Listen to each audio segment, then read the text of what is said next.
This episode of Hitch to Homicide deals with the subject of suicide. Viewer and listener discretion is advised. If you or someone you know is struggling with thoughts of self-harm or suicide, dial 988 for the Suicide and Crisis Lifeline. You can also chat by texting 988 or go to 988lifeline.org. There are counselors waiting to talk with you 24 hours a day, 7 days a week. All calls are free and confidential. You are not alone, and there is always someone ready to listen.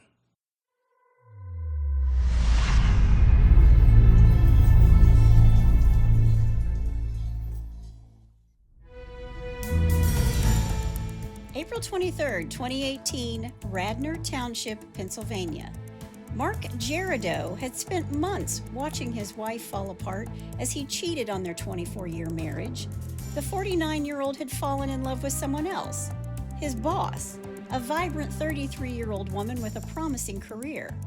But Mark's wife wasn't about to let him walk away, not without consequences.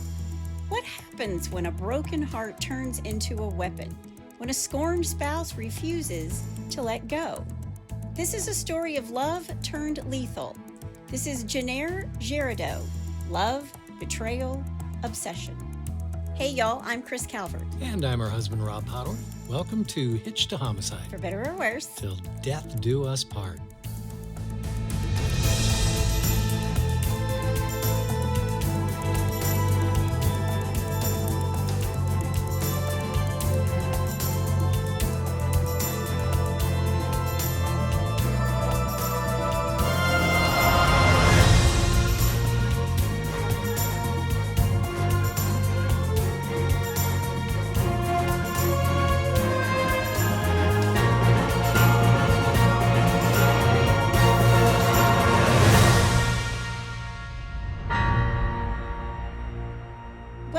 Everybody. Yes, welcome.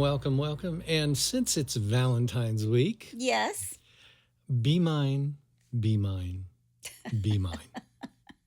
You got it, sweetheart. Well, wherever you're listening, be sure to subscribe to Hitch to Homicide, then like, rate, and review the podcast so other people who love true crime just like you can find us. And if you're watching us on YouTube, hit that subscribe button below. If you want true crime with us all the time, please go join our closed Facebook group. Just go to Facebook, type in H2H, In-Laws and Outlaws. Yep. Got to answer a couple questions and you're in. They're not even hard questions. No, go join. Even I can answer them, so I'm attesting to the fact that they're not difficult. I post extra information in there from the case each week. It's a good group of people. Lots of true crime folks in there. You can find us on Instagram at Hitch to Homicide or on X at H2H_podcast. And we now have a coffee link. Buy me a coffee link, not a coffee link. A buy me a coffee link. I need some coffee, y'all. I've had 2 hours of sleep as we get ready to record this. Bear with me. So if you want to send Rob some coffee, cheers. You can. Cheers. He drinks it all the time. All the time. You can find that link in our show notes. You can also send us a text. The link to that is at the top of the show notes where it says, send Chris and Rob a text. We love those. Keep them coming. We sure do. We're continuing our crimes of passion for the month of February. And as interesting as this case is, sweetheart, it's a cautionary tale. As much as I said, be mine, this one sounds like it's, if you can't be mine, then no one can be. That's right. That's right. I do want to give a trigger warning. This episode contains discussions of suicide. It's a case about infidelity and how a woman does not deal with it well at all. If you're triggered by an unfaithful partner or a spouse, this might not be the episode for you. Yeah. I also want to say that if you or somebody you love or know is struggling, whether you're facing mental health struggles, emotional distress, alcohol or drug concerns, or you just need somebody to talk to, all you have to do is pick up the phone and dial 988. That's the National Mental Health Hotline number. You can also chat by texting 988 or go to 988lifeline.org. There are counselors waiting to talk to you one-on-one. They're there 24/7, 365. If you're struggling or feeling hopeless or helpless, you're not alone. Pick up the phone and dial 988. It's free and confidential. Good. Well, before we get started, I got some sources to tell you about. Go for it. The Philadelphia Inquirer, DelawareOnline.com, The Washington Post, The Telegraph, The Philadelphia Daily News, The Wilmington News Journal, People Magazine, The Dr. Oz Show, Good Morning America, the BBC, NPR News, Reddit, Find a Grave, The Bad Bad Thing podcast, and Irreparable, 3 Lives, 2 Deaths, 1 Story That Has to Be Told. It is by one of the characters in our story today, Mark Geradot. I did read it, and I will post a note to the link and all the links to all the other sources that I used in the show notes. All right. Well, you ready? I am. Let's do it. Mark Christopher Geradot is born in New Haven, Indiana on October 1968 to Leonard and Alida Geradot. He's born into a large family. He's 10 of 11. 10 of 11. Man. It's a strict religious household, and Mark was a straight-A student who, from the time he entered kindergarten until he graduated high school, he never missed a day of school. Really? Ever. Wow. He's a little bit of a nerd. He's kind of socially awkward when he's younger, especially around girls. He had a very strict curfew. So did I back then.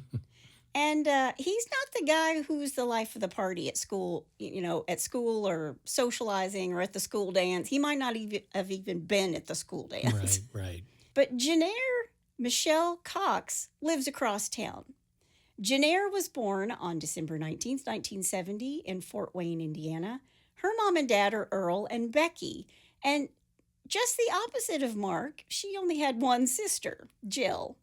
Now, Jennair comes from a blue-collar family, and she kind of feels like she doesn't really fit in at her high school. She goes to a private Catholic high school where she and her sister both graduated.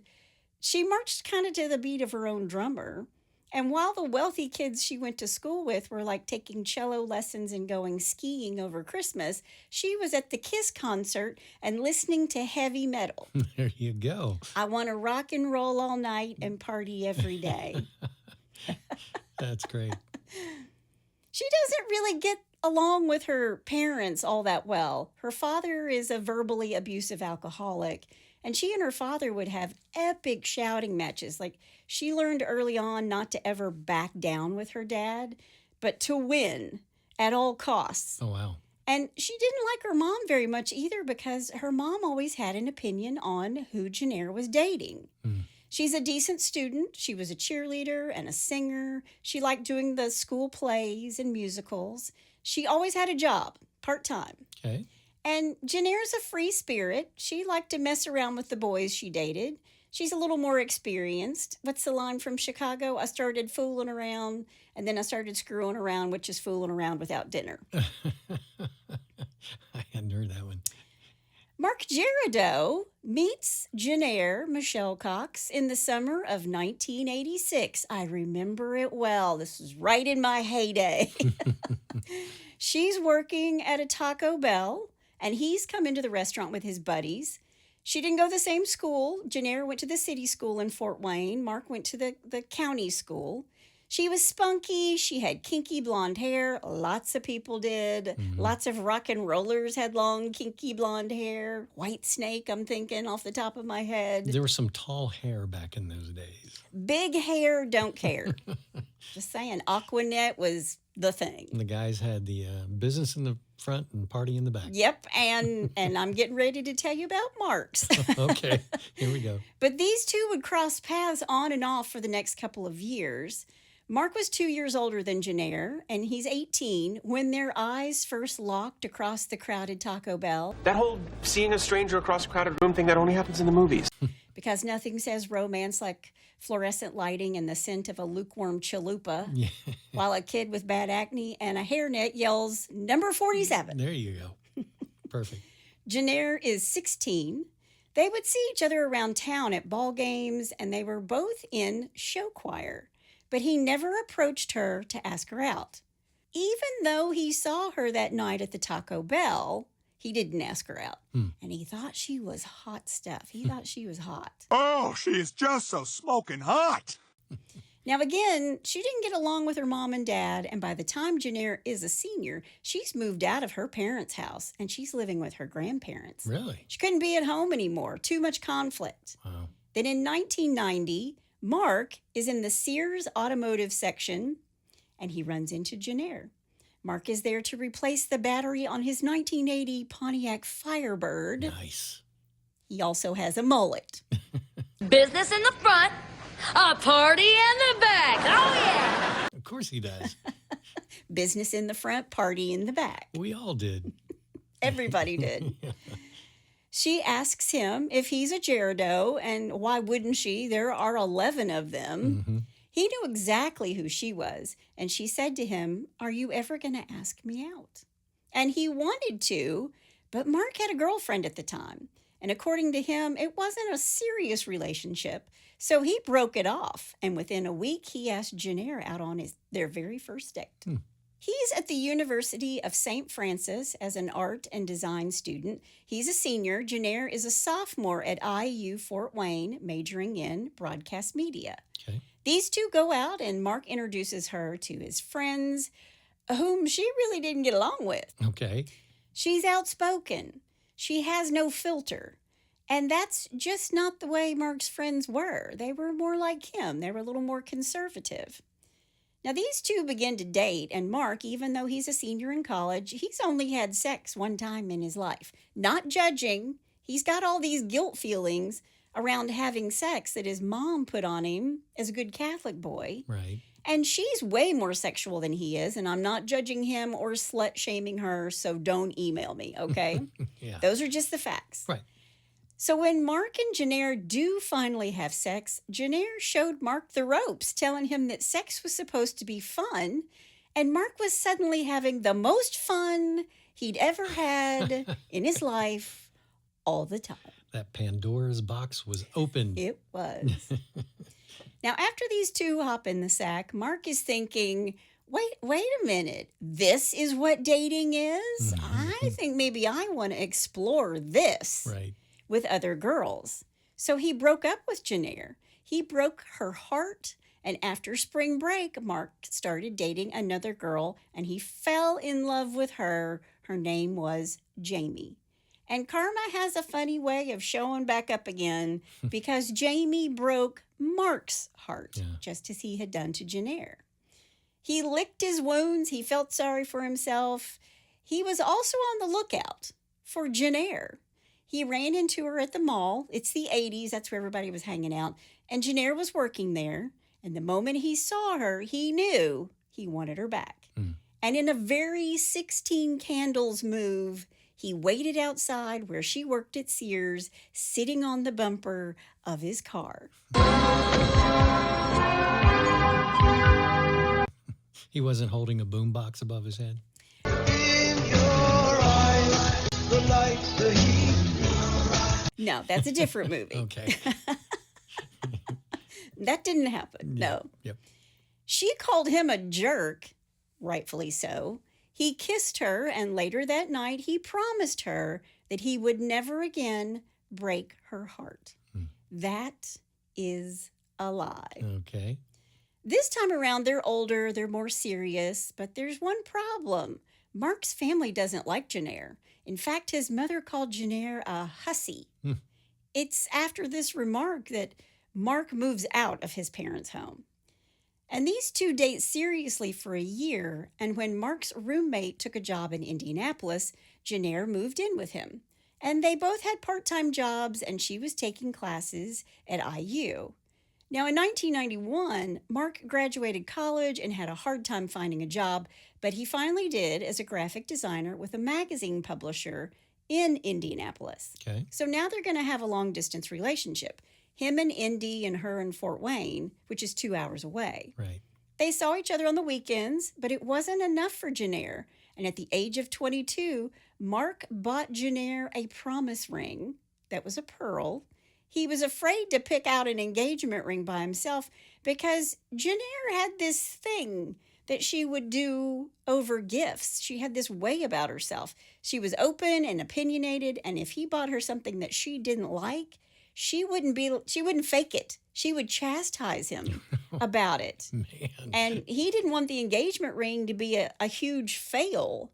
And this way, she could pick it out herself. So he gives her a promise ring, and they're going to pick out the engagement ring together. Dude, run away. Run away.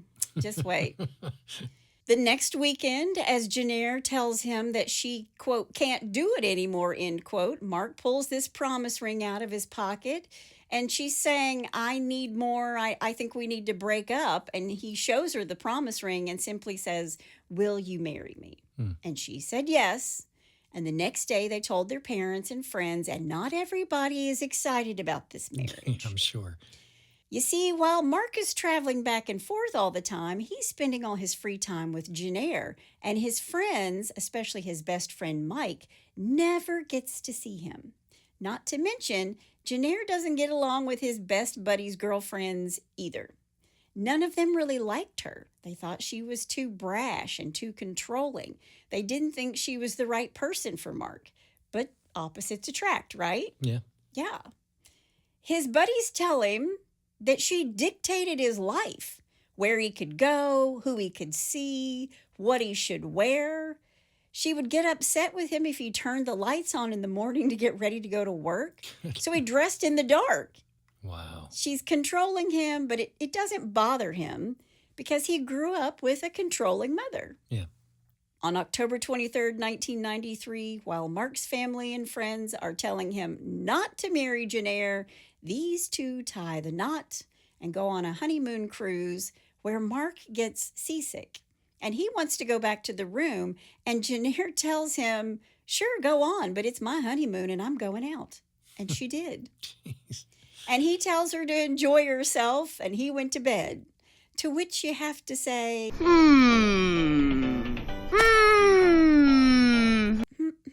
Yeah. Things that make you go, Yeah. Not a great start. When they came home from their honeymoon, Jennair takes a job as a waitress, and she transferred to Butler University, and Mark is working at his first job with the Bemis Group. They lived mostly on love in a tiny apartment, eating ramen noodles and sleeping in a twin bed that also served as their couch. Wow. Which I loved because you know what? Some of the best times you have when you're younger and married is when you have nothing. Yeah, true. And you're just making it happen. And by the way, I still love ramen noodles. Yes, you do. But their newly wedded bliss wasn't without its problems. They argued about money and about Mark spending time with his friends. Jennair didn't really have friends, and she wanted Mark to spend all his free time with her. And he liked hanging out with the bros. Mm-hmm. So they fought about this a lot. Okay. In 1998, these two buy their first house after saving and scrimping for 5 years. It was a little starter home, and it needed work, which was why they could afford it. But for the next 7 years, they remodeled the entire home, just the two of them. So they're Chip and Joanna Gaines. We'd be fixer-uppers like Chip and Joanna Gaines. I Exactly. wonder if they put shiplap in the house. Now, that's way before shiplap. But you know what? If you know, you know. Yeah. They were working hard and vacationing together. They were having lots of fun. They talked about maybe having children, even picking out some baby names. But the time never seemed right, and Mark really didn't have the baby bug. So they got themselves a little golden retriever puppy and named her Mesa. And she was their firstborn child. We have a third-born child. Scotty is our favorite child most of the time. Yeah. And for the next 14 years, these two poured their parental instincts into their fur baby. Now, they're both making money. Jennair's working as a marketing coordinator for a real estate firm. She's traveling all over the country on this corporate jet and coordinating the setup of trade shows. And sometimes Mark would even go with her. And she liked this job, although Jennair didn't really get along with her boss. But she's doing so well that in 2001, Mark quit his job at the advertising agency he was working for and started his own design firm. And his new design agency takes off. He was running the business out of the house, but Geradot and Company finally acquired enough clients and monthly income to get themselves an office, a few employees, and even an intern. Nice. Reminded me of Calvert Communications when I first started my ad agency. There you go. And while work was going well for Mark, it wasn't going well for Jennair, and she lost her job. So Mark offers Jennair a job at the design firm. I mean, what could go wrong? They're already together every hour of the day and night outside of work. Why not just make it 24/7, right? Right. Yeah. Rob and I work in the same house, but we text each other and FaceTime all day long because we're far apart from each other. Yeah, we don't see each other all day. Yeah, my studio is way down here, underground. I'm way up top. Yeah, and you're on the second floor, which is actually the third floor from where I am.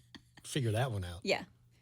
Rob gets up to my office and he'll sit down on my couch and be like, It's a long trek. I'm like, did you take those stairs a little too fast? I've considered putting an elevator in. Just kidding. But Jennair is not creative like the other employees, but she is an organizer. She could stay on top of clients and deadlines like nobody's business. She wasn't creative, but she was detail-oriented down to the nth degree. Yes, we have a friend exactly like that who we call her Spreadsheet. I won't mention her name. That's called foreshadowing. And I love my spreadsheet friend I know, we both do. very much. Yep. I can't work Excel. Don't judge me. Don't email me. Yeah, exactly. But she's not creative, but she delivered her opinions on the creative's work in the company with zero tact. That shit? And if you've ever worked around creative people, that's not really the way to do it. Yeah. She was bossy and brash, and the other employees did not like her. And within 6 months, the crew got together with Mark and said, look it, either she goes or we go. Yeah. And he chooses his wife. Yeah. One person quit, one person was fired, and Mark pared down his employees to a smaller team who, according to Mark, could tolerate Jennair. Then in 2004, Mike, Mark's best friend from childhood, calls him and says, hey, I have to go to Germany for business. Why don't you get away from all the stress of running your own business and come with me? And remember, Mike and Jennair don't like each other at all. Right. I think it would be hard to have your best friend and your wife at odds with each other all the time. Yeah. But while these two are in Berlin, Mark has a few too many drinks one night and drops his inhibitions. He hooks up with an Austrian woman in an apartment in East Berlin. He has sex with this woman and cheats Nicht da! Nein! Ja, darling! on Jennair. Wow.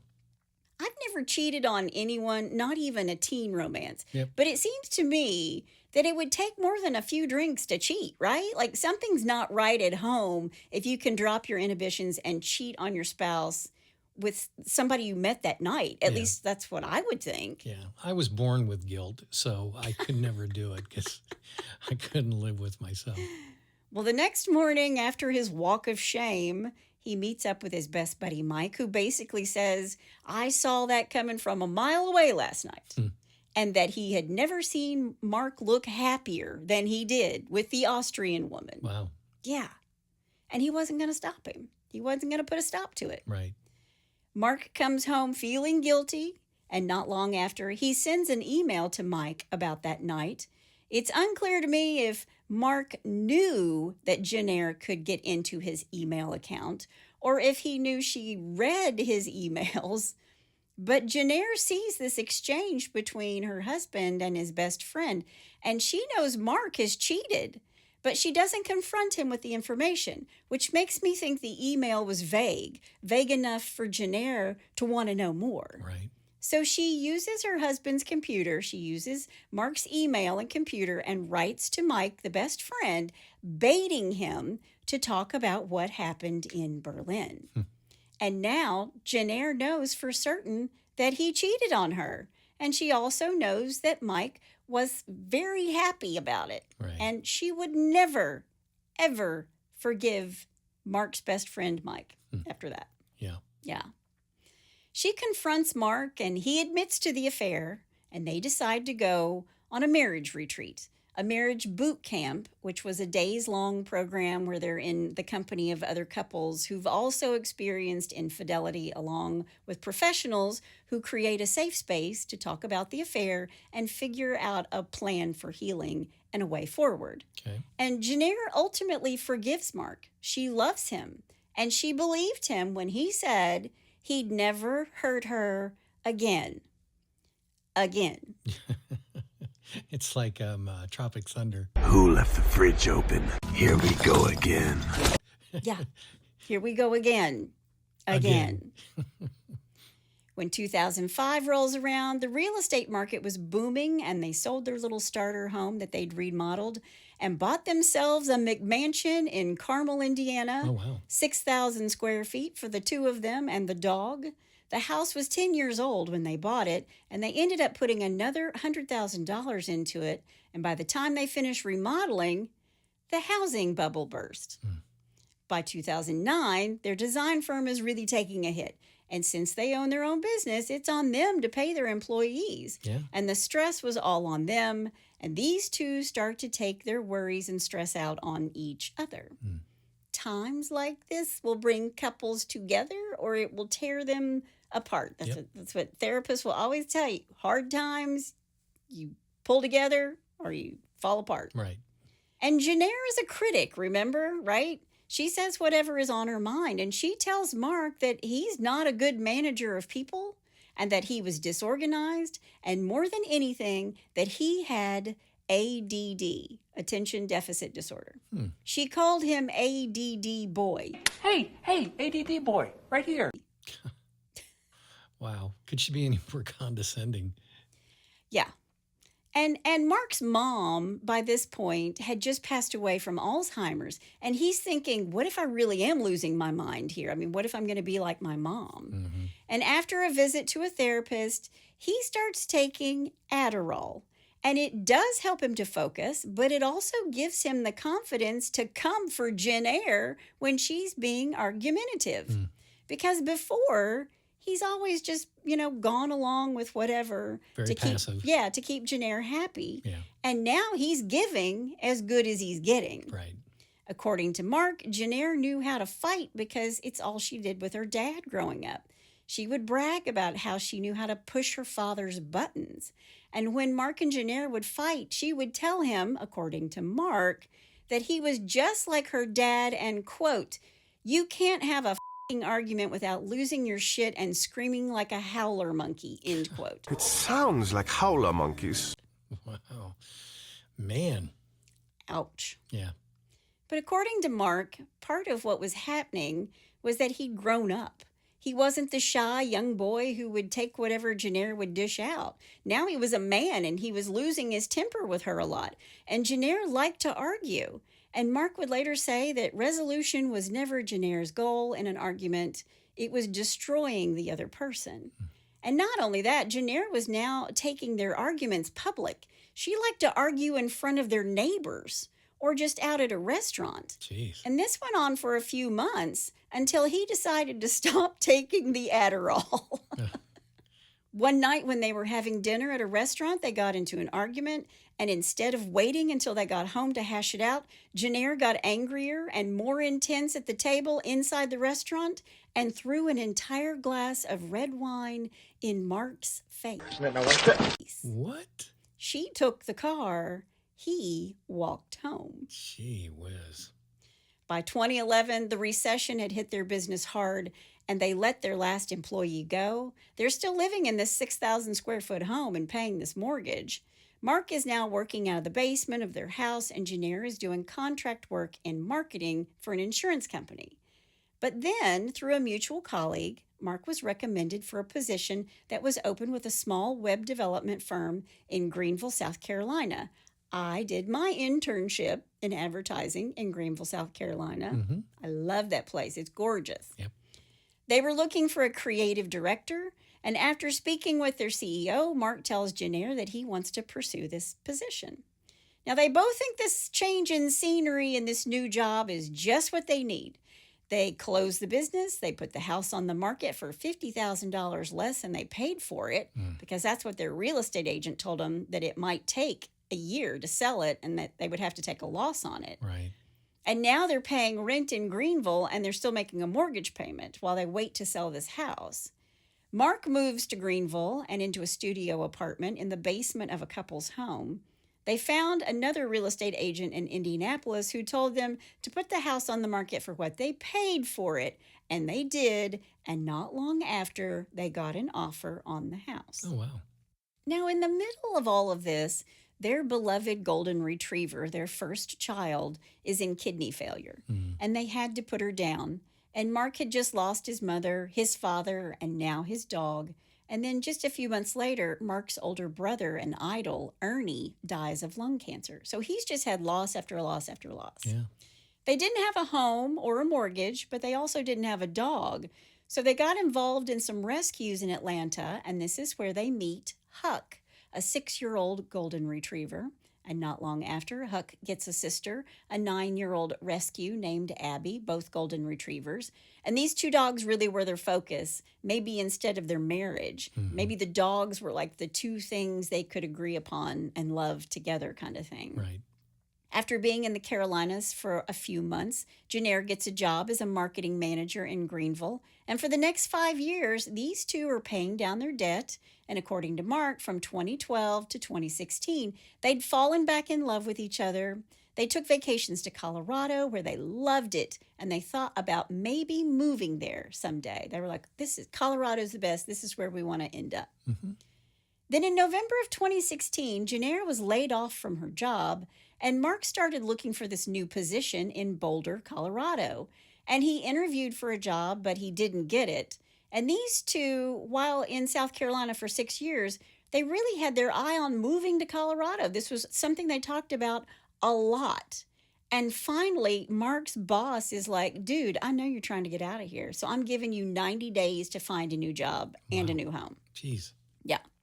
So I guess don't talk about your plans Yeah. in the office, y'all. Exactly. Jennair's trying to get another job, but no one's hiring her. She ended up taking a job as a checkout clerk at a grocery store, and this just sort of added to her already low self-esteem. Mark is freelancing, and they're trying to make ends meet while he keeps his ears and eyes peeled for any position he's qualified for. And he sees an opportunity on LinkedIn for a creative director at the University of Delaware, a place he had never been before. Mark applies for the job and writes a cover letter, and then he calls the person he'd be reporting to let her know just how much he wants this job. Her name was Meredith Chapman, and she was the director of marketing. Okay. But Delaware wasn't the only place he was applying.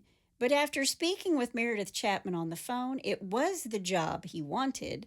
A week after he interviews in person for the job with Meredith, he gets his official offer. Now, he's been interviewing in Denver, too, but Mark tells Jennair that Delaware is what he feels is right. Now, you may remember on August 21st of 2017, there was a solar eclipse that was extremely visible in the United States. Yeah. And Greenville, South Carolina was one of the places that experienced the total eclipse. And not long after that day, Mark moved from South Carolina without Jennair to work at the University of Delaware with his new boss, Meredith. Okay. And Jennair stayed behind to tie up loose ends. She quits her job at the grocery store and starts planning for their move and looking for homes. And the plan was for Jennair to join him in 45 days. 45 days. It's a long time. But Mark was really excited to work with his new boss. Meredith Lynn Sullivan Chapman was born on January 31st, 1985 in Newark, Delaware. Her parents were Faye and Andrew, and she had a sister and a brother. Growing up, she went to elementary and middle school in Newark, graduating from Avon Grove High School in 2003, where she was an exceptional student, a competitive dancer and gymnast, and was also captain of the cheerleading squad. She held many roles in her student council, and she loved performing in the school musicals as well. She lettered not only in cheer, but lacrosse and track, all while making top grades and joining the National Honor Society. After graduation, she committed to the University of Delaware, where she was a college cheerleader. She even traveled to China with the cheerleading squad as a goodwill ambassador. Wow. Now, while she's at school in Delaware, she was also an adjunct professor, and she coached the cheerleading team at her alma mater, Avon Grove High School. Okay. But when she was sidelined herself with an injury, she had to give up cheering at the University of Delaware and decided to focus on her passion for communications. So she's a world beater. Yeah. She was doing all of that and getting great grades, and she's a beautiful girl. Okay. She interned for a television station, WHYY, running social media, reporting and producing an Emmy-nominated documentary called Joe Biden's Journey. Okay. Then she worked on Capitol Hill as a communications manager for United States Congressman Mike Castle and ran a winning campaign for Delaware State Treasurer Chip Flowers. Dang. She's busy. Yeah. She hasn't even turned 30 yet. Man. She married Luke Chapman in 2009, who was a Newark City councilman. She left politics to work for her alma mater and worked her way up the ladder to become senior director of marketing. While there, she also created award-winning social media programs and taught courses in digital marketing and public relations. Meredith accomplished more in a day than most are capable of in a week. Yeah. All of a sudden, I feel like a complete failure. There's more. She served on nonprofit boards, volunteered in her local community. She participated in countless races for charitable causes, and in 2016 ran for the Delaware Senate. Jeez. She didn't win, but it was a very tight race. She lost by like 750 votes. Wow. And I want to tell you, when she runs for the state Senate, she's only 31. Man. Yeah. She loves to run 5Ks and marathons. And when Mark takes the job at the University of Delaware, he is 49 years old. Okay. Meredith, his boss, is 32. Okay. 17 years younger than he is. And Mark thinks Meredith is a superstar because she is. Right. When Mark arrives in Delaware, he moves into this basement apartment that the planner and organizer Jennair had found for him that was for rent. But when he leaves South Carolina, it's not all rainbows and hearts. And unicorns. And unicorns. She's taken him back after he cheated on her in Germany. They've gone to their marriage boot camp. They're going to make it work. But something wasn't right. And maybe she just wasn't over his infidelity, his one-night stand. Maybe she wasn't happy because she wasn't doing the kind of work or had the kind of career that she wanted. But when Mark arrives in Delaware, Jennair is pretty cool toward him over the phone, according to him. Okay? Yeah. Meanwhile, he is settling in at his new office and getting to know his work colleagues.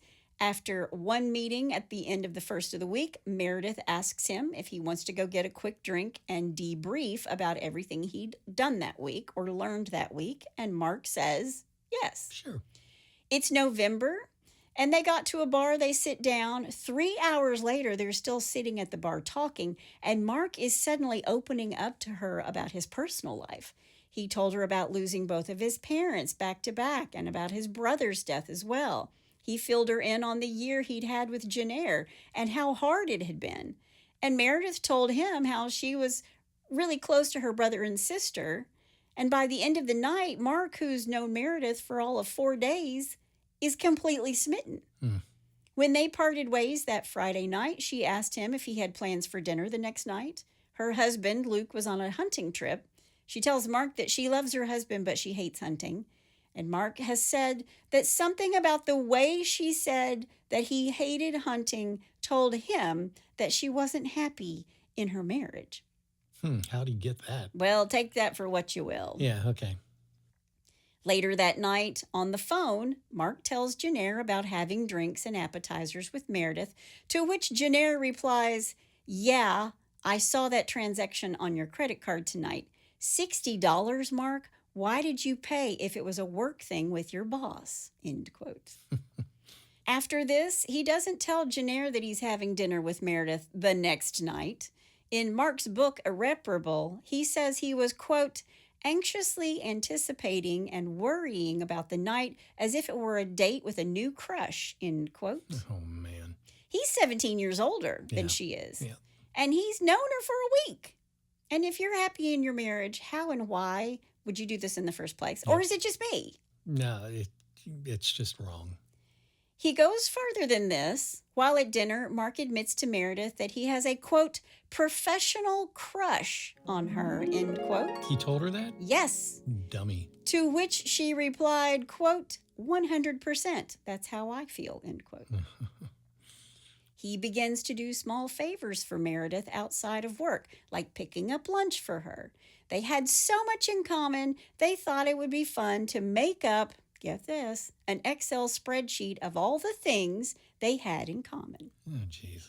When Thanksgiving rolled around, Mark was going back to South Carolina, but he says Jennair talked him out of it because Thanksgiving had never been a big holiday for them.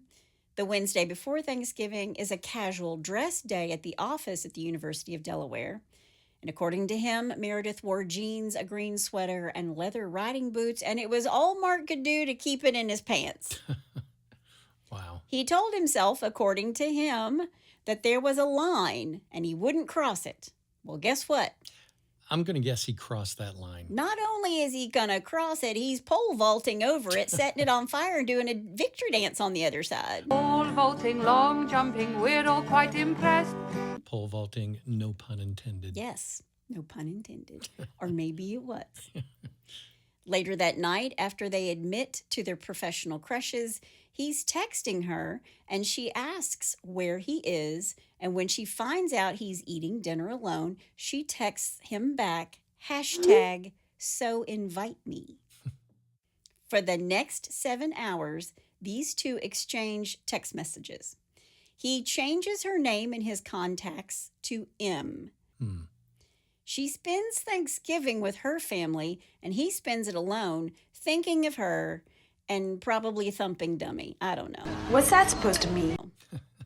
Mark had agreed to help one of his new colleagues move Thanksgiving weekend, and lo and behold, so had Meredith, and they decide they're going to have dinner together after this. Now remember, she's married too, and he's at this dinner that everybody goes to after helping with the move. Yeah. So are they making googly eyes already in front of their work colleagues? Who knows? Who knows? Meanwhile, each day, Mark is telling Jennair about his day. And what do you think the one word that he says more than anything in these conversations? I have no idea. Meredith. Meredith this, Meredith that, Meredith this. He feels like a newly invigorated man in Meredith's presence, and he didn't want to lose that feeling. And a week later, these two slip off to dinner, gazing at each other across the table. He takes her back to his apartment, pours her a Cabernet, their eyes meet, and they kiss. The next morning, these two are meeting up for a run, and 15 minutes into the run, he stops and tells Meredith that he can't do this to Jennair. According to Mark, Meredith was hurt and rejected. But this rejection isn't going to last very long because Meredith's 9-year marriage is about to be over. Meredith told Mark that her marriage had kind of been over for the past 3 years, that they lived in different parts of their house and kept up their image as happy couple because he's a sitting councilman and she was an aspiring politician. Right. So a crumbling marriage isn't good for the campaign trail, right? Sure. Now Mark's in a predicament. He's in love with his boss, who's in a loveless marriage, and his wife of almost 25 years is scheduled to be in Delaware on December 16th in 2 weeks. And she knows something's afoot. Right. She smells betrayal in the air like a bloodhound at a crime scene. She knows it. Yep. Mark is also sort of putting on a front for Jennair on another level. Remember, Jennair and Mark had always wanted to live in Colorado, and he actually gets a job interview there. So he flies there. He takes the day off from his job in Delaware to interview. And before the interview, he says that Jennair told him, quote, don't screw this up on purpose because you don't want it. This is where we want to be, end quote. He has the interview where the whole time he's thinking about Meredith. Right. And when he makes it to the airport to fly back to Delaware, he sends Meredith a text. Quote, 3 things I know. Number 1, you are my hero. Number 2, I would take a bullet for you. Number 3, no more lines. End quote. I told you, pole vaulting over that line. Yep. As soon as he lands in Delaware, he rushes over to the office at the University of Delaware campus where he plans to take a photo of himself behind her desk. What kind of photo? I don't know. Was he planning on like sending a nude of himself to her from behind her desk? Yeah. He never says that in his book. But it's after hours. Everyone should be gone. He gets there and the staff have all stayed late to decorate their offices for Christmas. And when he walks into his office, there's a stocking hanging on the fireplace behind his desk with his name on it. And on his desk is a Charlie Brown Christmas tree with one ornament. And under the tree was a coffee mug with a handwritten inscription. #so invite me. Oh, man. Then Mark has to go back to South Carolina. His dog is dying, and it's the first time he's been home in 3 weeks. He and Jennair are going to give this puppy her best weekend before putting her down. But when he and Jennair have dinner, of course, his new job comes up, and so does Meredith. And when Mark is finished waxing poetic about his boss, Jennair says to him, quote, "Just don't fall in love with her," end quote. She knows. And he tells her, quote, "It's not like that," end quote. Liar, liar, pants on fire. Exactly. When he gets back to Delaware, Mark and Meredith go on a real date, dinner and a college basketball game between Notre Dame and the University of Delaware. And when the game is over and they're sitting in the car, Mark tells her, just after he lies to Jennair, saying it's not like that, he tells Meredith, quote, "I love you," end quote. She tells him she loves him too. It's been 4 weeks. Man. He and Jennair have been married 24 years, and he can't muster the gumption. He can't get his balls out of his purse long enough to tell his wife, Jennair, the truth. Right. First. Right. I get it. People grow apart, but get a divorce, or at the very least separate and agree to see other people before you start dating your boss who's 17 years your junior. Exactly. I'm off my soapbox. There you go. The week before Jennair arrives, Meredith and Mark spend as much time as they can together. They're like teenagers, according to him. They're making out like teenagers. My guess is it was a little bit more than that. Yeah. If he's already told her that he loves her, he's sleeping with her. Yep. On December 16th, Mark was supposed to fly back to South Carolina to meet Jennair and the movers, but there was a snowstorm and his flight was canceled. So he saw Meredith one more time at the hotel that he stayed at near the airport so he could catch his flight the next morning. When he lands in South Carolina and Jennair and Huck are waiting for him, Jennair's been coordinating with the movers and packing up their life. These two are driving from South Carolina to Delaware with their things.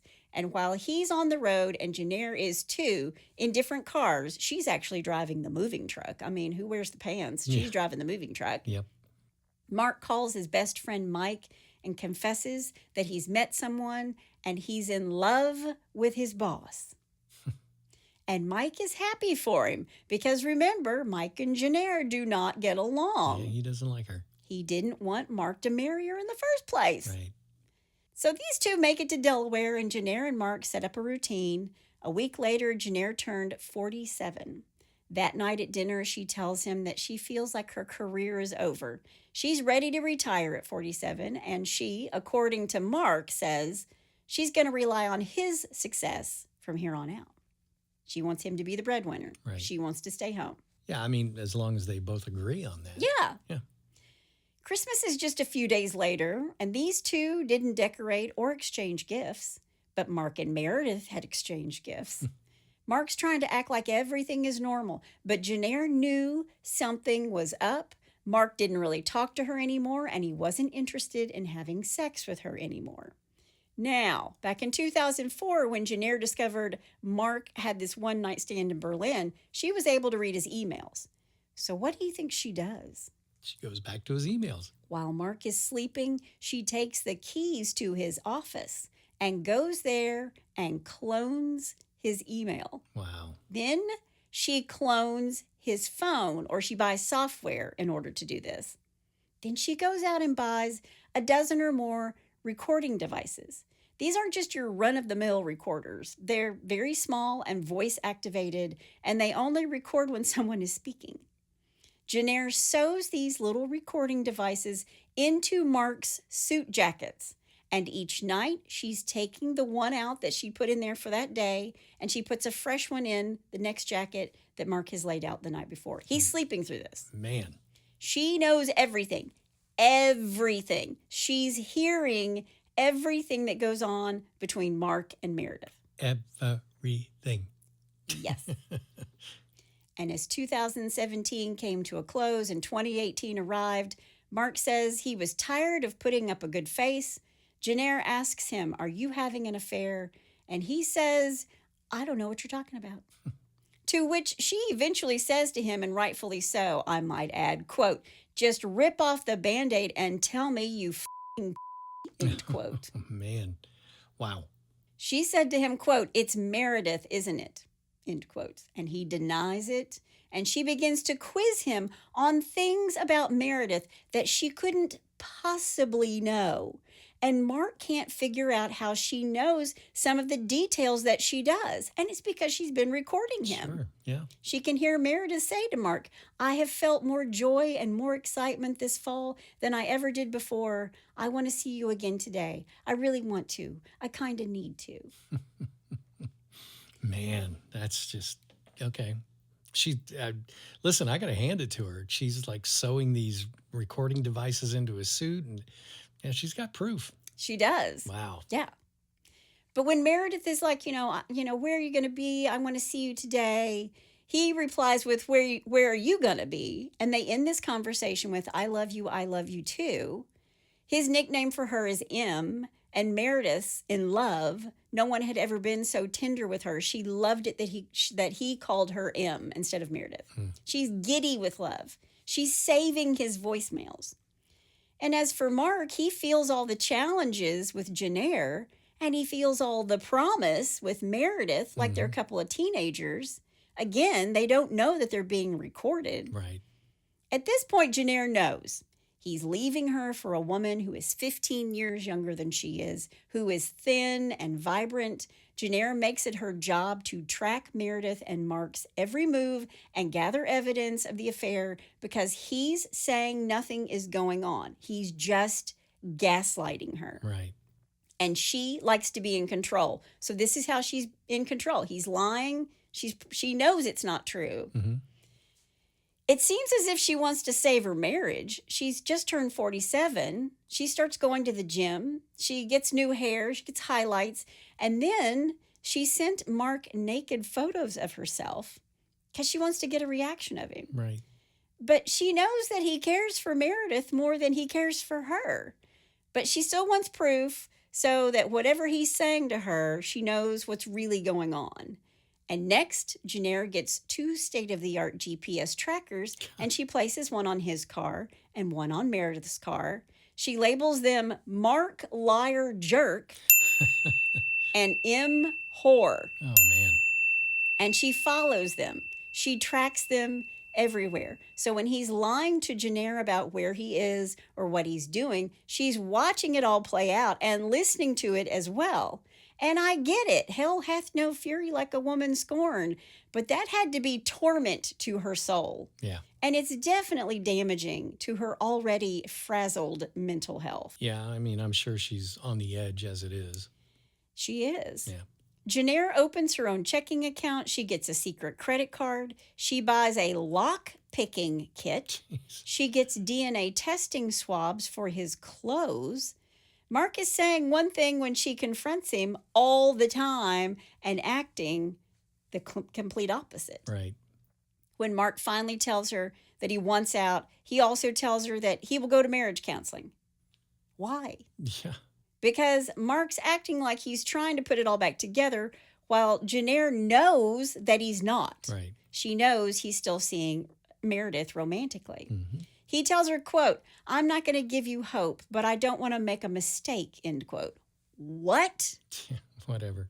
She wants him to admit that he's in love with Meredith, but he won't make a decision. And he's saying it's a back and forth thing. Quote, "I do love you, and I can still divorce you," end quote. And when she asks, "Are we over?" he says, quote, "No, I wouldn't go to therapy if we were over," end quote. It's crazy to me. Yeah, the guy has no spine. Jennair is seeing a divorce coach on her own, and yeah, she's angry. She's raging, actually.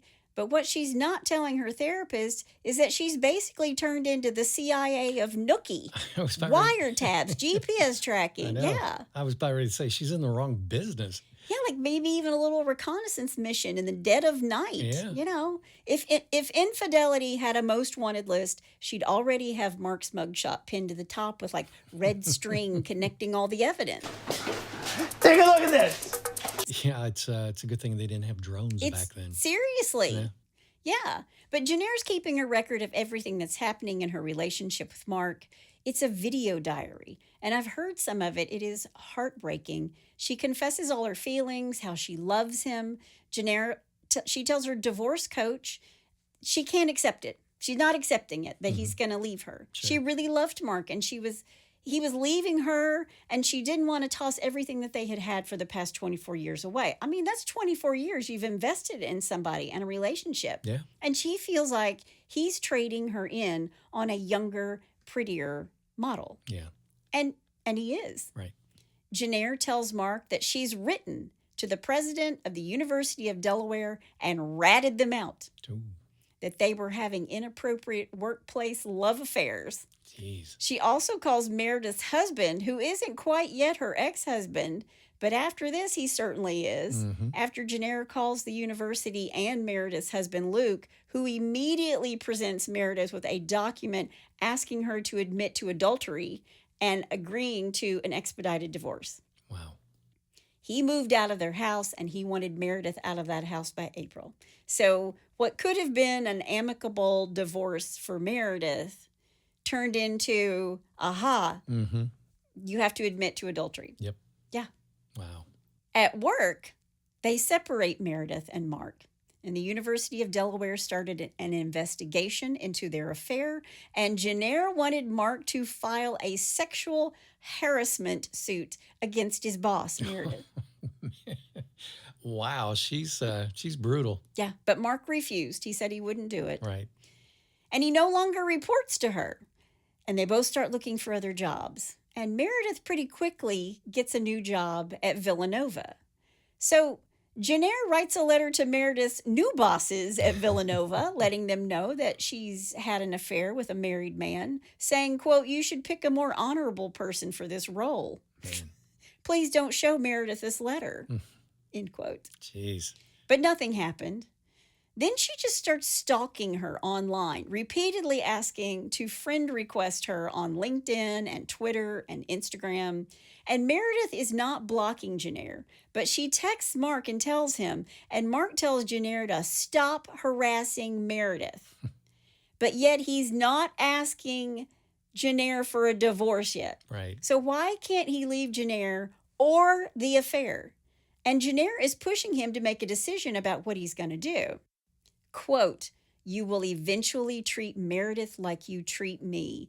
She won't save you, but I've loved you heart and soul for 24 years. I am so broken and drowning that I cannot see the light or the point. I don't want a life or future with you if you cannot love me back. I don't want to be a backup plan or the cause of your misery," end quote.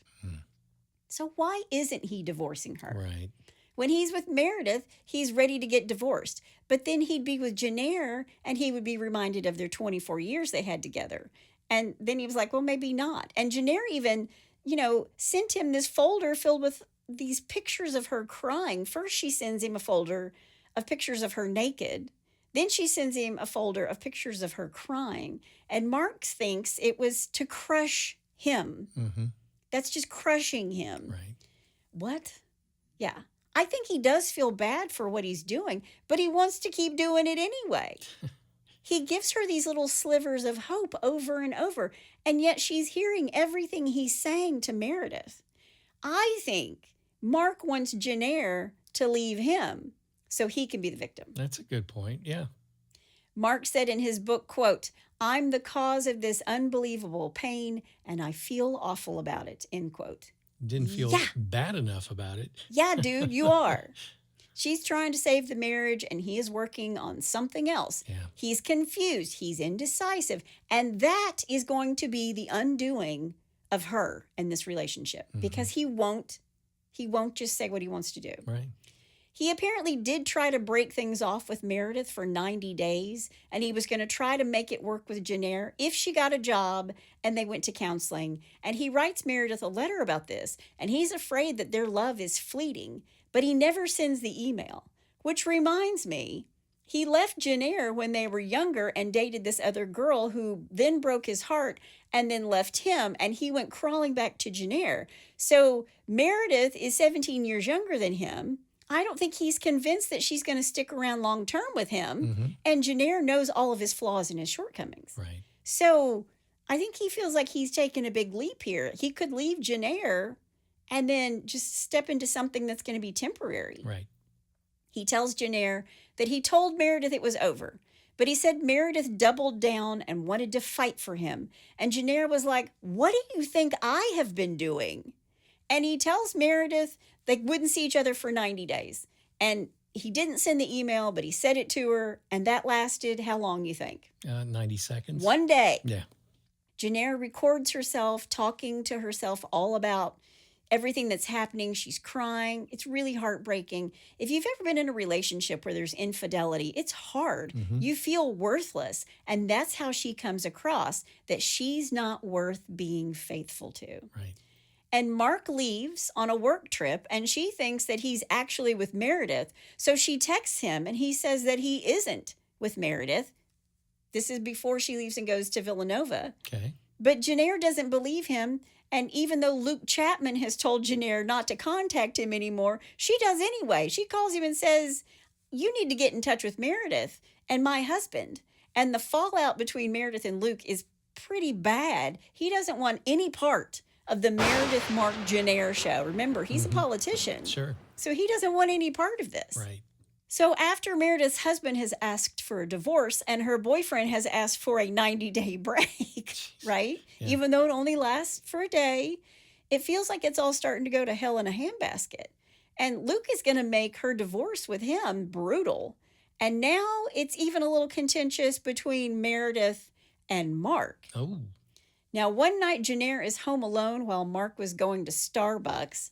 Starbucks. Yeah, exactly. Jennair follows him to Starbucks because she can see there's a wine bar next door. And when she gets to the parking lot, she sees Meredith's car. And Jennair's going to confront her in person. She's never confronted her before. Wow. Okay. And she approaches the table. She leans in and whispers something in Meredith's ear and then says, "Come home now," to Mark. Jeez.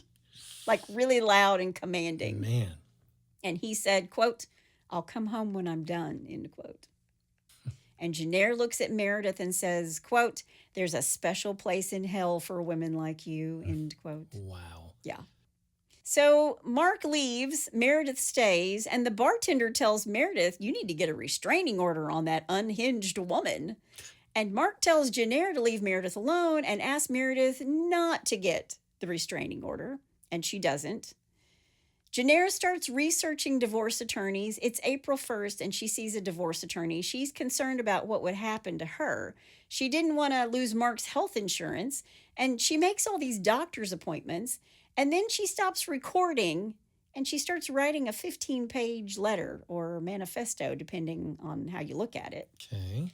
She adds to this letter every few days. She emails it to her family in the end, saying, quote, "I don't have a chance in hell," end quote.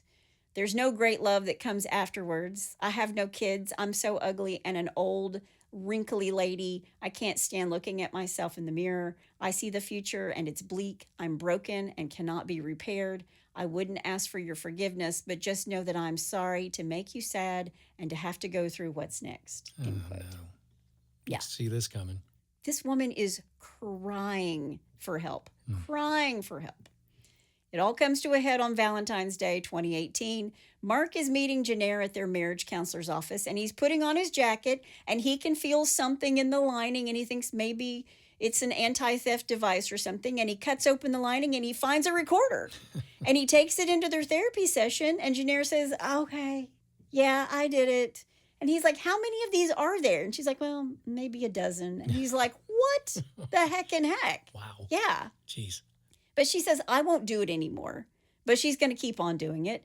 And that's, of course, just the tip of the iceberg. Right. Later that night, Mark is so upset with her. He says things that he has said in his book that he regrets. I don't know what that was. I do know he flipped a table. I did read that he told Jennair that she was nothing to him. Nothing.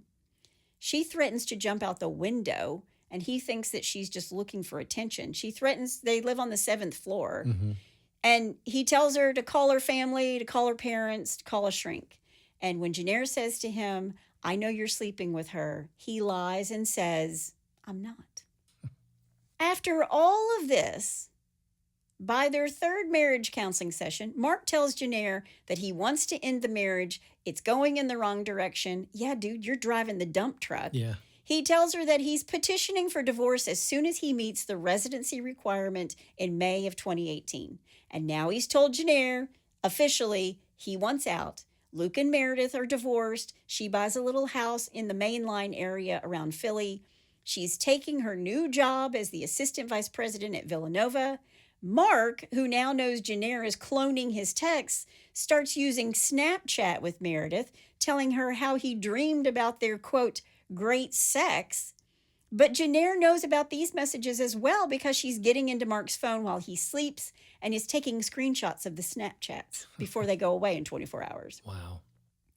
And Jennair still has her moments where she loses it and tells him things like, quote, I can't watch that happen. I can't watch you have a happy life, end quote. And when he asks, what does that mean? She tells him, quote, we can't be friends. We cannot talk. I can't. It's too painful for me to see you living your life happy. She's living my life, end quote. Wow.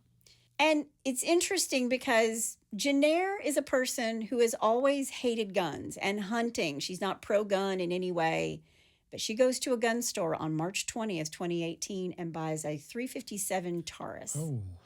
And she starts taking lessons at the shooting range and going to target practice. Wow.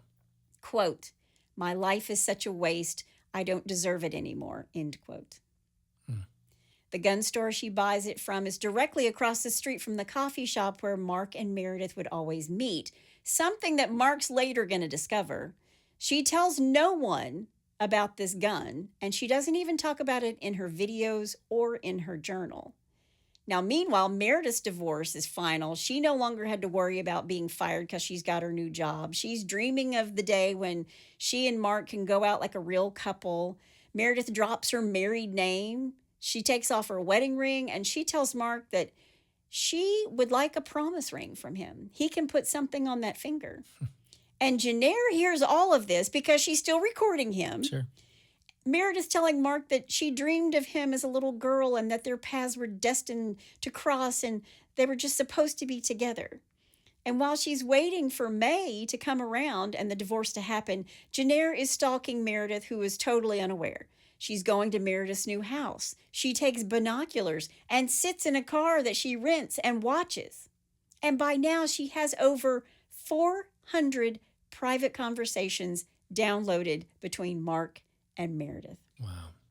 And for the past few months, while she's followed them and listened in on their conversations, she's been writing this manifesto, and she's really been documenting her mental health struggles when she does these like video diary things. Mm-hmm. Mark finally makes an appointment with a divorce attorney for April 7th. He's still not sure if he wants a divorce, according to him. Wow.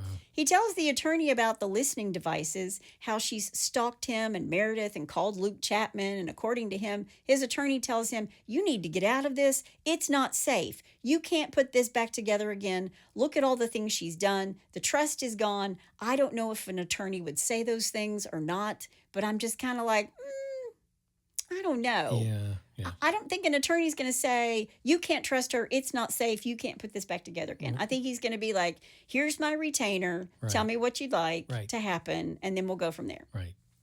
You know, honestly, seriously. Yeah, I don't know why an attorney would want to take that responsibility if something happened. I mean, Exactly. that could stand in a court of law. Exactly. Wow. After Mark leaves this divorce attorney, he calls Meredith and he tells her that he's getting a divorce as soon as he meets his 6-month residency in the state of Delaware. Then he called Mike, his best friend, who's elated. He's really happy for him. Mm-hmm. Then he went to a jewelry store and picked out and ordered a promise ring for Meredith, a band with diamonds. And his plan is to give it to her when it would be ready in mid-May. Now, something that I thought was funny, she knows that this has happened, that he has picked out this promise ring for her. And she documents in one of her video diaries that he sucks at picking out jewelry. And she's not going to like it no matter what it is, because he's terrible at picking out jewelry. Right. So after he visits the divorce attorney, he tells Jennair, I'm filing for divorce. She's upset at first, but then she takes it really well. And after Mark tells her that he's petitioning, Jennair becomes eerily cooperative. She pulls herself together. She says she'll give him the divorce he wants, but she has a list of requirements. They have to live together until May. They have to spend as much time together as possible. Walks, dinners. She set up a calendar, and he had to put it on the calendar when he was going to be with Meredith. He says he just wanted it to be amicable until their lease was up and their divorce was done. He doesn't think her demands are out of the ordinary. Well, she wants him to put it up on this calendar because she's going to cross-reference it with what she really knows. Yeah. He thinks he's no longer being recorded, but he is. She can hear all the planning Meredith and he are doing, how excited they were to make love and sleep together, and how he'd never had anyone to be as supportive as she was. Okay, whatever. Then she decides she wants justice. She gets really calm. She wants justice. Quote, I want control over this shithole he's making. I need to take matters into my own hands, end quote. That's not good.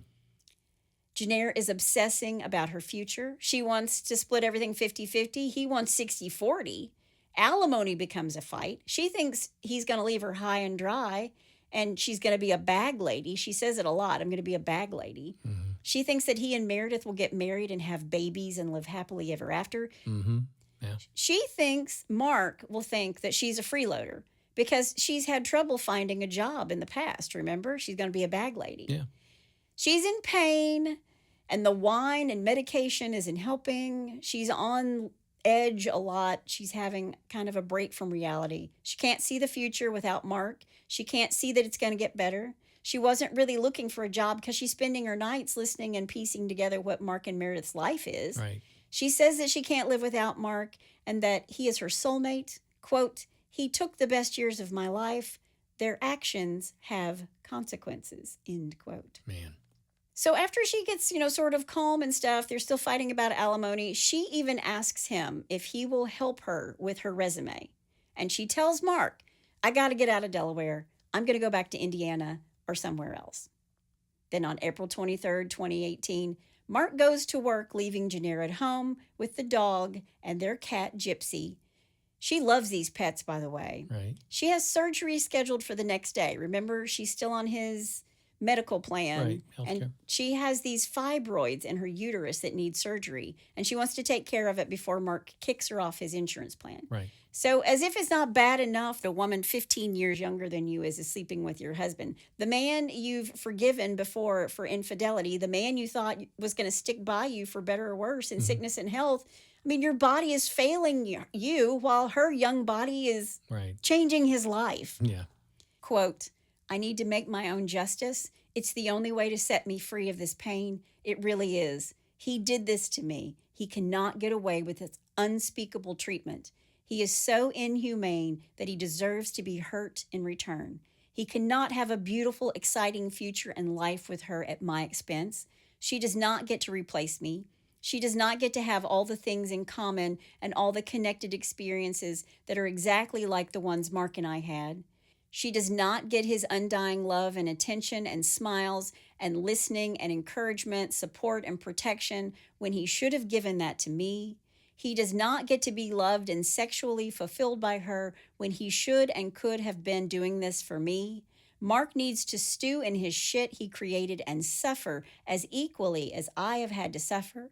He's not allowed to be happy after hurting me and treating me the way he did.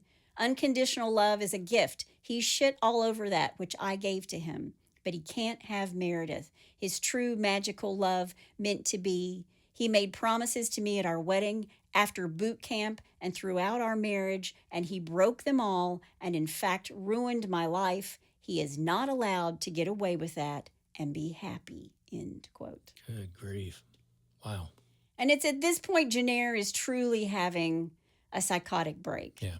And remember, Mark says Jennair doesn't lose a fight. She wants justice. She wants justice. Yeah.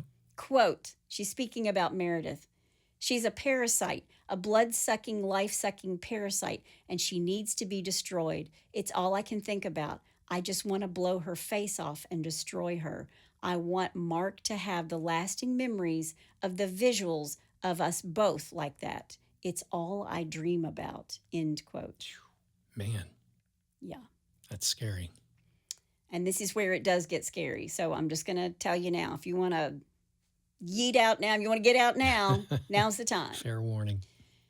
So Mark is trying to help Meredith move into her new home, but it's hard because he's not allowed to be at the old home where Luke Chapman lives because Luke doesn't want him there. Right.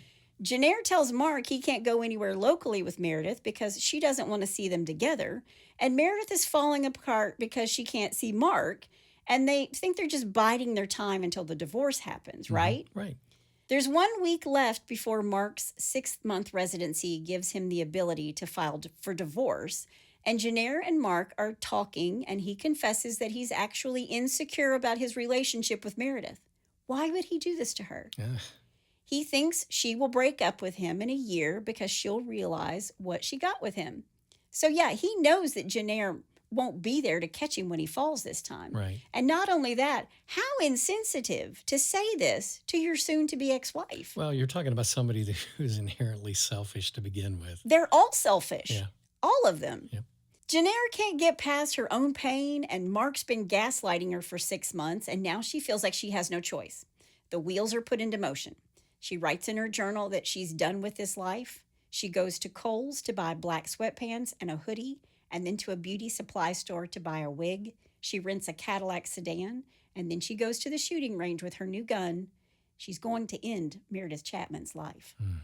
A day later, on April 15th, she stakes out Meredith's house. She doesn't know how to do what she needs to do. And as she's recording these videos, she's talking about her plan that if Mark shows up while she's trying to end Meredith, that she might have to pull a Phil Hartman and kill him too. But she thinks that's the easy way out for Mark. And if you don't remember this, Phil Hartman's wife shot him and then herself. Right. When Mark is going out with Meredith, he parks his car really far away from where he's going, so she can't follow him. And as he's leaving, Jennair tells him this one last time to wear a condom. And he tells her, quote, "That's not happening. We're not sexually active," end quote. Lies. This guy. Lies. Gee whiz. Lies. On April 21st, 2018, Jennair follows Mark, who's helping Meredith unpack at her new house. A neighbor sees her, but thinks that Jennair is a bird watcher. Then Jennair goes directly to the shooting range, and after she does this, she texts Mark about what kind of pizza he should bring home for dinner. But underneath it all, she's planning. April 22nd, Jennair buys groceries, and they take Huck for a walk, for a hike, their golden retriever. Right. And Mark and Jennair have a pleasant conversation. Then April 23rd arrives. At 5 a.m., Jennair emails her divorce coach. She has an appointment with her that afternoon. She tells the coach that she's signed a $1,000 retainer agreement with her divorce attorney. At 7:30 a.m., Mark leaves for work. They make plans to meet for dinner that night. According to him, he said, quote, "Goodbye, I love you," end quote. He's telling her he loves her on the way out of the door. Yeah. On his way to work, he stops at Starbucks to get Meredith her favorite coffee order, and he texts her. And Jennair sees that Mark is at Meredith's house on her GPS app and takes a screenshot and titles it, quote, "Look who's going to Meredith's house today, 8 a.m. He and Jennair text that day about the dog and about other things, and Jennair gives no indication that she's upset. She spends the morning searching for prescription cat food for Gypsy, her cat. Then she emails her divorce coach to cancel her 2:30 appointment, saying that there's not much left to talk about. She has this fibroid surgery the next day, scheduled for the next day, so Right. she tells her about that. Then Jennair does laundry. She cleans the apartment. She lays out all the bank information with accounts and passwords, even the ones that he doesn't know about. She writes the final part of her letter or her manifesto, where she wants Meredith to suffer and that it's all over. But she also makes a request. She wants Mark to put her healthy cat down because she doesn't think Gypsy can survive without her, and she doesn't want anyone else to have her or for the cat to be lost. Wow. At noon that day, she drives this rented Cadillac to a gourmet food mart. She has some lunch, and when she's finished, she goes back to the gun range one more time. At 3 p.m., she stops at a gas station, then drives to Meredith's house. Nobody sees her. The lock is broken on the screen door at Meredith's home, and Jennair easily makes it inside the covered porch. So she makes it from the outside, inside this covered porch. Right. Then she breaks a pane of glass on the door and reaches in and unlocks the door. Remember, she stalked and reconned Meredith's house, so Right. she knows this is what she can do. Sure. Then she cleans up the broken glass. Jennair takes out her phone and she takes some photographs. She knows Meredith will be home at 6 p.m. At 5:42, Meredith posts on Instagram while standing on the Villanova campus, quote, "Couldn't be more excited to be the new assistant VP in creative services. Just a week on the job, and I'm already feeling the love from Nova Nation," end quote. Wow. Also at 5:45, Mark is sitting at a restaurant waiting for Jennair. They were supposed to have dinner after Jennair's meeting with her divorce coach, and Jennair sends a text to him that she's running late. She took a wrong turn. At 6 p.m., Meredith arrives home and walks in. Jennair, who is hiding right inside the door, immediately shoots Meredith in the face, just like she wanted to. Meredith falls face down to the ground. Her car keys are still in her grip. Then Jennair called a woman that she had just recently met at the apartment complex where they lived, saying, quote, "I've done a bad thing," end quote. That's the message she leaves for this Really? woman that she really barely knows. Wow. How would you like to get that message? I know. Gee whiz. Mark is still waiting at the restaurant, and this is when Jennair sends him a photo of an opened bag of trash on a sidewalk, and in the middle of the trash is a used condom. And along with the photo, Jennair says, quote, "I knew you f***ed her," end quote.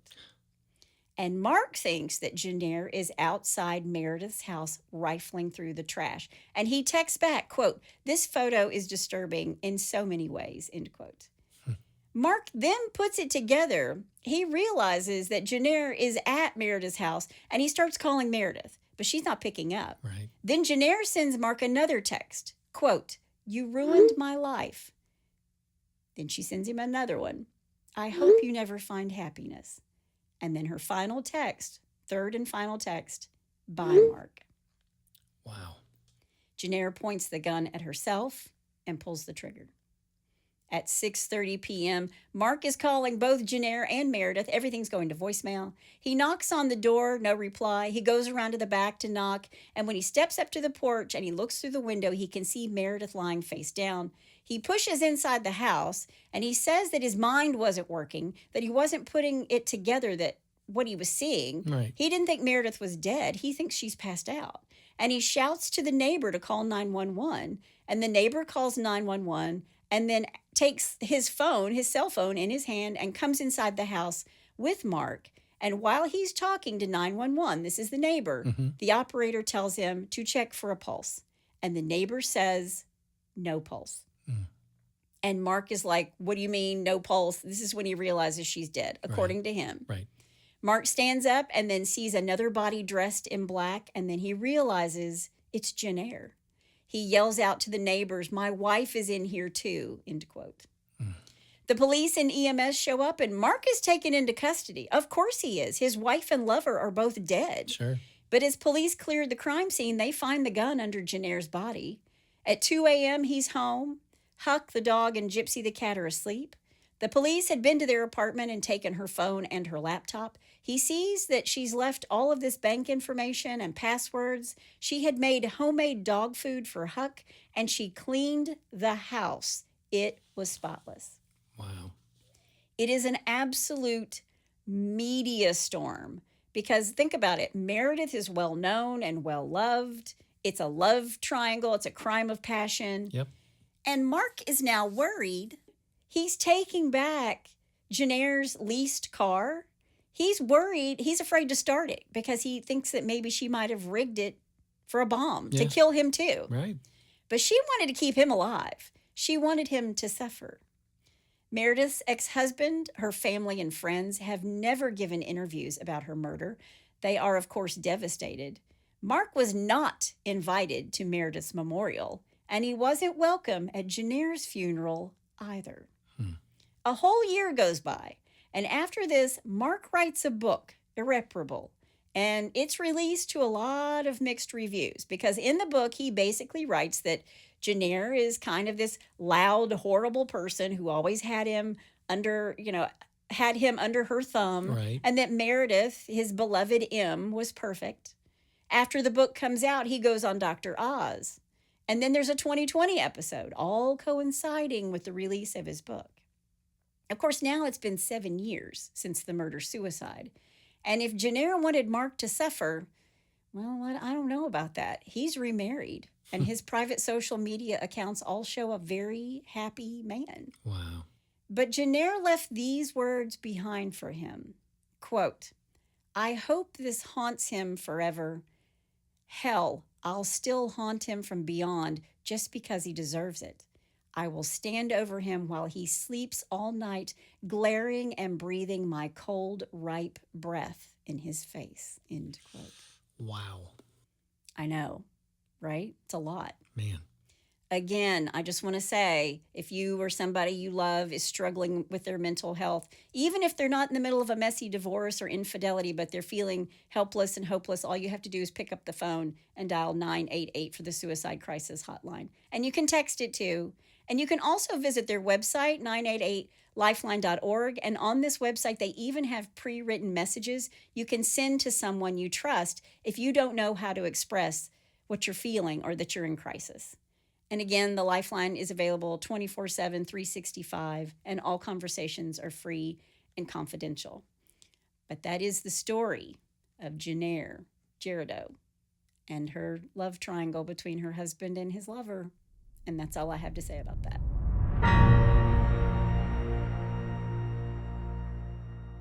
You know, I always wonder when people have affairs and things like that, they always think they're not going to get caught. Yeah. Or that they're going to get out of this. It's going to be smooth. Yeah. It just makes absolutely no sense to me whatsoever. No, it doesn't. Listen, if your partner or your spouse has an affair, it's going to suck for a while. If you try to stay together, it's going to suck for a while. Yep. If you decide to be apart and get divorced, it's going to suck for a while. It's just going to suck for a while. Yep. It just really is.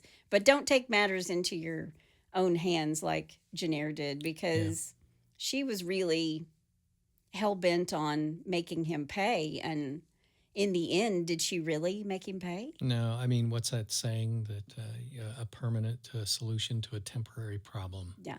Yeah. All right. Well, let's lighten it up. What do you think? Please, let's lighten it up. With a little bless your heart. Well, bless your heart. All right, number one, I'm calling, well, at least he made his court date. Okay. This one's a little long, but it's worth it. Okay. Okay. Prosecutors say that Timothy Frederick Knight, a 53-year-old San Francisco man already charged with auto theft, stole another car to make his preliminary hearing in an earlier case. What? Knight is now facing potential second strike if convicted. Knight, who has 7 prior convictions, was arrested February 15th in Daly City on suspicion of possessing a stolen car.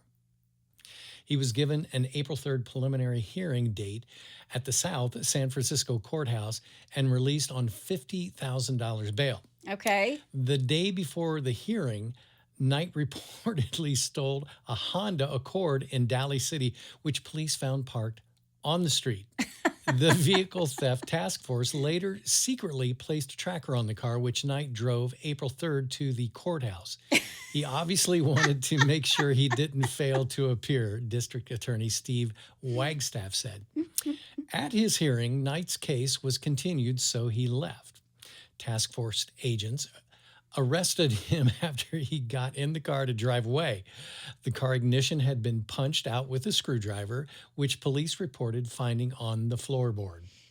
Yeah, it's not a good idea to punch out the starter if you're, Knight was pleaded not guilty in the new case, but was held to answer on all charges after an April 15th preliminary hearing. He appeared in court Wednesday to set a June 16th jury trial and is also due back May 2nd for a preliminary hearing in the older case. I mean, can you keep all this straight? Yeah. Okay. Wagstaff expects the two to be scheduled together in the future. Knight remains in custody on a $100,000 bail. Yeah. So he stole a car, he gets out, steals another car to come in for that hearing. And they see that, so they get him for that too. But the good news is they're combining everything. And he doesn't have a bunch of court dates. He's got one court date. He can get to jail sooner. There you go. There you go. All right, number 2. You found it where? Oh, no. I don't know if I want to hear this one or not. A police report says a search at a Tennessee jail turned up a loaded North American Arms .22 caliber mini revolver inside a woman. I was going to say, I already know that. Yeah. Okay. Archer was searched by 2 female officers in a bathroom when they found the 4-inch weapon hidden inside of her. A computer check later revealed that the weapon had been stolen, and its 70-year-old owner, John Souther, told the Smoking Gun website he would like the little fellow returned, but added the weapon would require a bath and bleach. Oh, my gosh. Arthur is charged with possession of a stolen property, illegal possession of a firearm, and introducing contraband into the jail. So, quick story. I actually, part of Writers Police Academy, I've toured a bunch of jails, but the first one we went in, I'd never been in one before. And the first one we went in, they took us in this little room. There were maybe 10 of us. And they have all this stuff out on this one table. Right. And I'm like, what is all of this? And they're like, oh, these are things that we've taken out of body cavities. And I'm like, what? Oh, Lord have mercy. What? It's bad enough that you got caught doing a crime, but okay, whatever. Okay, number 3, and finally. Oops. Oops, I did it again. Mm-hmm.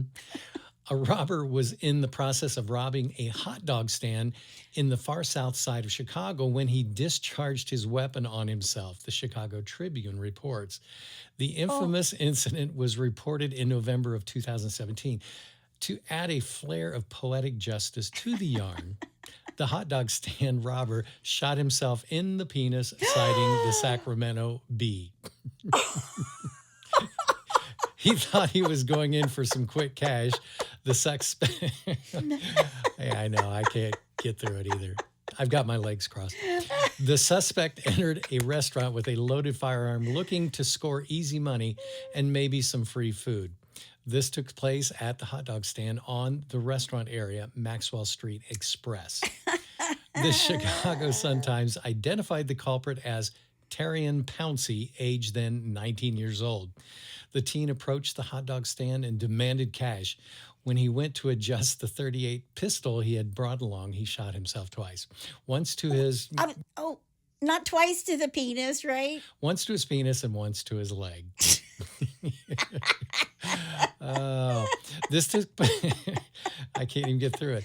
This took place Tuesday morning, the week of November 3rd, which would have made the actual day of the crime Halloween 2017, citing the Sacramento Bee.